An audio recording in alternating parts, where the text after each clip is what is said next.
मैं जरा law minister को सुनना चाहता हूं इस मसले में। आप तशरीफ रखें, ये कानूनी बात है। आप तशरीफ रखें, प्लीज तशरीफ रखें। Order in the house please. जी लॉ मिनिस्टर साहब। स्पीकर, मेरी बहनें इजाज़त दें। देखें, मैं एक छोटी सी अर्ज़ करना चाहता हूँ। जनाब स्पीकर, आपने दो बातों का मैं ज़रूर जिक्र करना चाहूँगा। मैं आपको माइक मेरी अगर आप बात सुन लें, आप ही की बात करने लगा हूँ। एक तो जनाब स्पीकर, दो चीज़ें मेरी तजवीज़ होगी। दो जगहों पे कुछ जज्बात आड़े आ गए जो एक्सपंज करना है। सेनेटर अली ज़फ़र साहब ने क्योंकि बड़ी चाशनी के साथ कह दिया कि ये भेड़ियों का रेवड़ है, तो खुदा के लिए इस ऐवान में कोई भेड़िया नहीं है, ना कोई भेड़ है। तो एक तो वो एक्सपंज कर दिया जाए, और दूसरा आपने सही नोटिस फरमाया कि वो कूड़ा करकट भी निकल जाए। मेरे ख्याल में मसला हल हो जाएगा जी। हाँ जी, मैंने ये कूड़ा करकट तो एक्सपंज कर दिया था, तो अली ज़फ़र साहब ने जो भेड़ और भेड़िए की बात की उसको भी एक्सपंज करता हूँ। जी ज़फ़र साहब, थैंक यू, हो गया जी। अब इस पे आए लॉ मिनिस्टर साहब, जो फाजिल मेमरान ने पॉइंट उठाया उसमें। अच्छा सर, मैं अब आपकी इजाज़त से जो बात हुई,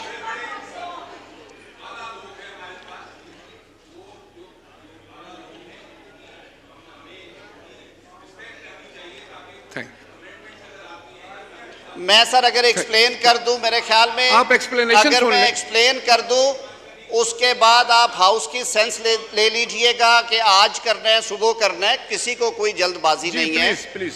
एक बात मैं सर ऑन रिकॉर्ड बयान करना चाहता हूं कि कोई लेजिस्लेशन बशमूल election act is very close to our heart.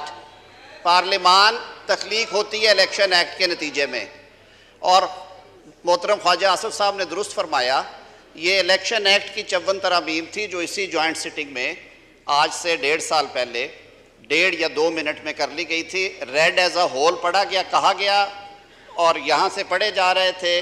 मेरी यही बहनें और भाई जो आज एतराज़ कर रहे हैं उस वक्त डेस्क में जा रहे थे ताकि उस शोर में ये निकल जाएं। हमने उसके बावजूद आके उसको दुरुस्त किया। आज भी मैं सिर्फ ये अर्ज़ करना चाहता हूँ, जनाब स्पीकर रज़ा साहब मुझे इजाज़त दें। आप प्लीज रज़ा साहब आप डिक्टेट नहीं करेंगे। आप मेरे बड़े हैं, आप मुझे सिर्फ प्लीज नो क्रॉस टॉक। आप लॉ मिनिस्टर साहब उधर से राइट साइड में बात कर रहा हूं। ऑपोजिशन आपकी बात नहीं कर रहा, आप हमारे साथ खड़े थे। हमारे साथ खड़े थे। प्लीज आप जनाब speaker, election commission of Pakistan ने एक चिट्ठी लिखी। उन्होंने कहा कि कुछ जगहों पे कुछ चीज़ें ओमिट होने वाली हैं, जैसे वर्ड फाटा जो है वो अभी तक इलेक्शन एक्ट का हिस्सा था, हालांकि उसे 2018 में जम कर दिया गया खैबर पख्तूनख्वा में। सर 2018 के इलेक्शंस पे सियासी जमातों को बहुत से एतराज़ात हुए, और उसमें जो शफाफियत थी प्रोसीजर्स की, उसकी कमी महसूस की गई। हालांकि 2017 का इलेक्शन एक्ट बड़ी अर्करेज़ी के बाद तैयार किया गया, और मेरे बहुत सारे सीनियर्स आज इस ऐवान में मौजूद हैं जो उस कमेटी का हिस्सा थे। रिकॉर्ड से पता चलता है कि बेतहाशा मीटिंग्स के बाद एक कमेटी तश्कील पाई थी जिन्होंने ये तजावीज़ लाए और सारे लॉज को यकजा करके एक इलेक्शन एक्ट 2017 बना दिया गया, और उस पर ज़ीरो डिसेंट थी। सब ने उसकी हमायत की। अब कानून में सर वक्त के साथ साथ कुछ तरामीम करना पड़ती हैं। जब इलेक्शन कमीशन ने लिखा और मिनिस्ट्रीज़ की तरफ से भी आया कि कई जगहों के ऊपर अमेंडमेंट ज़रूरी हैं, तो जनाब स्पीकर आपने एक कमेटी कॉन्स्टिट्यूट की। मुशावरत के बाद और पार्टी हेड्स को आपने कहा कि आप अपने नुमाइंदे नॉमिनेट करें। उसमें चेयरमैन सेनेट को कहा गया कि वो सेनेट से नॉमिनेशंस करें। मैं कमेटी की कॉम्पोजिशन आपके सामने रख देता हूँ, ये कोई कालीन के नीचे से नहीं निकल रही चीज़, और वो कमेटी के इजलास होते रहे हैं। सरदार अयाज सादिक साहब इसको चेयर कर रहे थे। Members were Syed Naveed Qamar MNA, doctor Fahmida Mirza MNA, mister Tariq Bashir Cheema MNA, Syed Aminul Haq MNA। अब ये पार्टीज़ को अगर देखें तो Pakistan Muslim League Noon, Pakistan Peoples Party, GDA, Pakistan Muslim League, Qaf, MQM से, Dr. Afzal Khan Dhandla साहब was nominated by Leader of Opposition Dr. Fahmida Mirza के साथ साथ आगा हसन बलोच साहब BNP की तरफ से, Shaza Fatima Khawaja PMLN, senator Taj Haider Pakistan Peoples Party, senator Kamran Murtaza sahab Jamiat Ulema Islam, senator Manzoor Ahmed sahab Balochistan Awami Party, senator Syed Ali Zafar sahab Pakistan Tehreek Insaf, और मुझे इसमें बतौर वज़ीर कानून के एक्स ऑफिशो मेंबर के तौर पे बैठने का हुक्म मिला। हमने इसमें मुतअद्दिद इजलास किए जिसमें कुछ मेंबरान ने वीडियो लिंक पे ज्वाइन किया। मेरे भाई सेनेटर अली ज़फ़र साहब वीडियो लिंक पे में ज्वाइन किए हुए थे, फिर उन्होंने सफ़र पे जाना था। चेयरमैन कमेटी ने ये भी हमें इख्तियार दिया कि आखिर पे ये सारी रिपोर्ट पेरूज़ कर लें, अगर आप इन राइटिंग कुछ देना चाहते हैं तो वो भी दे दें।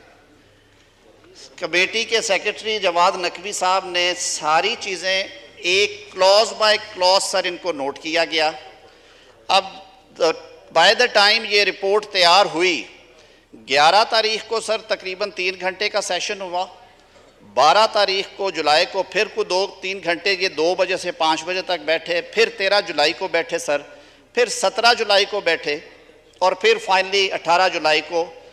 और उसके बाद सर ये एक रिपोर्ट जो है ये तैयार की गई। अब इसमें है क्या क्या, ये शुरू हुई जी। सबसे पहले इसमें कहा गया कि कहीं पे कॉमा फुल स्टॉप है क्लॉज 1 में। एक तो election commission election observers appoint करता है, उसमें लफ्ज़ एक्रेडिटेड नहीं था, कहा गया कि वो एक्रेडिटेड होंगे, यानी कि हर कोई कह के अंदर ना घुसे कि मैं इलेक्शन ऑब्जर्वर हूँ। जिसको इलेक्शन कमीशन अप्रूव करेगा एक्रेडिटेड किसी इदारे से हो, किसी एंटिटी से हो, वो होगा। मेंबर को जो था, जो आपका डेक्लरेशन ऑफ एसेट्स है उसमें मेंबर का वर्ड यूज़ था, और आगे भाम था उसमें his spouse and dependent children किए गए, क्योंकि वो सारों के गोशवारे मांगते थे। इसी तरह टेक्नोक्रेट की डेफिनेशन में इबाम था, जिसकी वजह से कम कोई 20 मुकदमात, अगर सेनेटर कामरान मुर्तज़ा साहब सुन रहे हैं, ये इनकी तजवीज़ थी जी कि इसको दुरुस्त किया जाए। आज उन्होंने तो कह दिया कि पार्लिमान को एतमाद में नहीं लिया जा रहा। कामरान साहब ने एक मीटिंग मिस नहीं की, और सारी इन तरामीम जो हैं उनकी नज़र से गुजर के उनके वोट के साथ कमेटी में मंजूर हुई। सर आगे चलते हैं। प्रिजाइडिंग ऑफिसर सर रिजल्ट रोक लेते थे, पोलिंग एजेंट को रिजल्ट नहीं मिलते।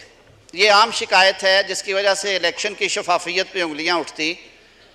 कमेटी ने तजवीज़ किया है कि प्रिजाइडिंग ऑफिसर जब रिज़ल्ट टैबुलेट कर लेंगे तो वो फॉर्म 45 की फ़ोटो बना के स्नैपशॉट जो है वो ट्रांसमिट करेंगे इलेक्शन कमीशन और रिटर्निंग ऑफिसर को, और पोलिंग एजेंट्स को दस्तखतशुदा कॉपी देंगे। जो कि नहीं देंगे तो उसके खिलाफ प्रोसीडिंग्स हो सकती हैं।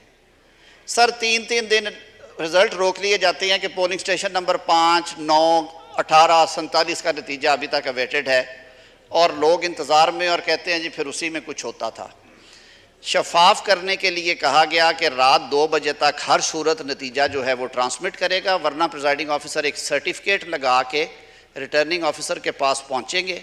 अगर वो नहीं पहुंच सकते तो सुबह 10 बजे उनके पास आखिरी वक्त है, और उन्हें 1-1 घंटे का अकाउंट फॉर करना है, उसकी तौजीह बयान करनी है लिख के उसके ऊपर, और अगर ये ताख़ीर दानिस्ता है या उसमें कोई कोलूजन है तो उनके खिलाफ फौजदारी कार्रवाई होगी। मेरा ख्याल है हाउस में से किसी शख्स को इस पे एतराज़ नहीं होना चाहिए। सर इसी तरह आगे चलते जाते हैं। ये दिनों का फ़र्क था कि जो बैंक अकाउंट हम एक्सक्लूसिव बैंक अकाउंट खुलवाया जाता है। सर हम लोग PEP हैं सर, सुबह 10 बजे अगर रिज़ल्ट नहीं आता तो फिर तादीबी कार्रवाई होगी। रात 2 बजे तो देने ही देना है चेयरमैन साहब, और उसके 1-1 घंटे का हिसाब देना है। बैंक अकाउंट सर आप पॉलिटिकली एक्सपोज्ड पर्सनस हैं, आपका हर दफ़ा आपको नया बैंक अकाउंट खुलवाना पड़ता है, और वो 10 दिन का 12 दिन का प्रोसेस है। हमने ये तजवीज़ किया है कि आप अपने एग्जिस्टिंग बैंक अकाउंट की 1 हफ़्ते की स्टेटमेंट दे देंगे और कहेंगे कि जी ये इलेक्शन पर्पज़ के लिए मैं बैंक अकाउंट इस्तेमाल करूँगा, और इसे तसव्वुर किया जाए कि ये मेरा डेजिग्नेटेड अकाउंट है। बहुत सारी जगहों से फाटा को हटाया गया। जो लॉ मैंने मिनिस्टर पहले- साहब, सर ये सारी बातें हैं मैं इसमें सिर्फ इसके ये कहूंगा- अलावा मैं सिर्फ ये अर्ज कर दूं, अब सर ये कमेटी ऑफ होल तो नहीं थी, जाहिर है सारा हाउस नहीं था, लेकिन कोई एक ऐसी सियासी जमात नहीं है जिसकी प्रेजेंस 5 या 10 अरकान से जायद है और उसकी नुमाइंदगी ना हो इसमें।